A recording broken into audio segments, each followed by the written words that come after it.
दुनिया के भाव इस साल उम्मीद के मुताबिक बढ़ क्यों नहीं पाए? किन कारणों से भाव दबे रहे?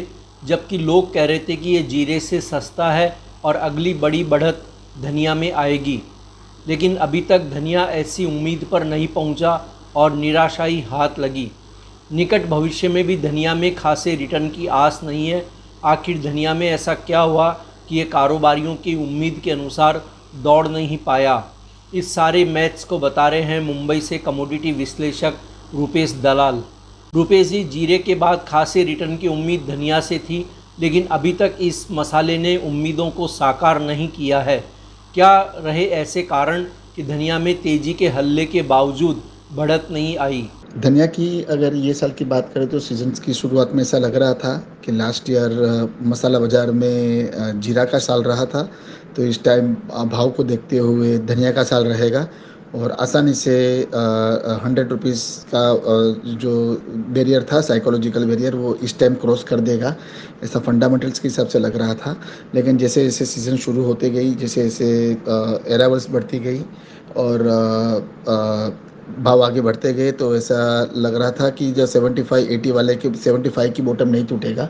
लेकिन अभी वायदा बाज़ार उससे भी नीचे चल रहा है और वायदा बाज़ार डाउन होने के कारण फिजिकल मार्केट में भी इतनी डिमांड नहीं आ रही है। एक्सपोर्ट की डिमांड भी बहुत कमज़ोर है एट प्रेजेंट। इंटरनेशनल मार्केट में इंडियन धनिया के लिए एट प्रेजेंट थोड़ा डिमांड बहुत कम दिख रही है। इंपोर्ट वाला जो रशिया और यूक्रेन से जो इंपोर्टेड धनिया भारतीय बाज़ार में आता है, वो जुलाई से वहाँ पे अराइवल शुरू हो जाती है, तो सितंबर के मिड के आसपास भारतीय बाज़ार में आ जाता है। लेकिन इस टाइम इंडियन मार्केट की सिचुएशन देखते हुए से लग रहा है कि इंपोर्ट बहुत कमज़ोर रहेगा।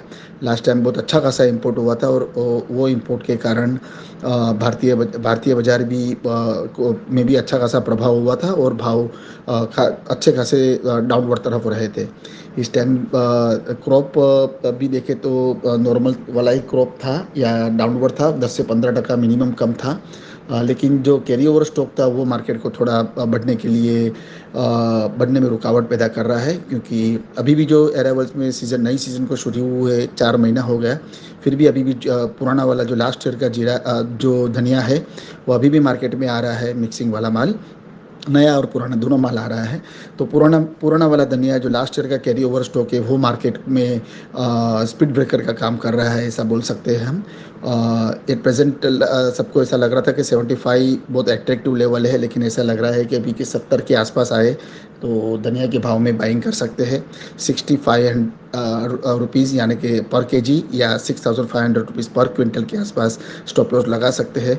मुझे लग रहा है दिवाली और क्रिसमस के बीच में धनिया का भाव अप्रोक्सीमेटली 80-85 के आसपास तक पहुंच जाना चाहिए, क्योंकि अगर यही स्थिति रही तो बुआई के टाइम पे भी, अभी बुआई के टाइम को अभी भी 3 से 4 महीना बाकी है, लेकिन अगर यही भाव नीचा रहा तो मुझे लग रहा है कि फार्मर्स बहुत डिस्ट्रैक्ट हो जाएंगे और दूसरे क्रॉप की तरफ मुड़ जाएंगे, ऐसा 8% लग रहा है।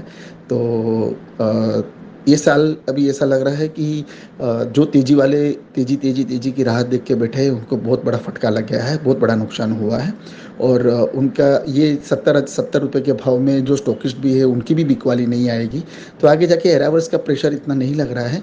ऑल डिपेंड्स अपॉन कि डिमांड, लोकल डिमांड कैसी रहती है, क्योंकि मसाला वालों की डिमांड ऑलमोस्ट कंप्लीट हो गई है, नई डिमांड बाज़ार में दिख नहीं रही है।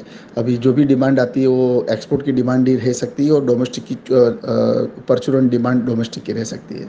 तो नेक्स्ट 3-4 महीना मुझे ऐसा लग रहा है कि भारतीय धनिया बाज़ार 70 से लेकर 75 के बीच में ही, रेंज बाउंड में ही ऊपर नीचे रहेगी। ऊपर जाए तो उसमें बेचना चाहिए, नीचे आए तो डेफिनेटली मुझे लग रहा है अट्रैक्टिव भाव है, क्योंकि हर स्पाइसेस में देखें तो सबसे धनिया ही सबसे नीचा भाव है।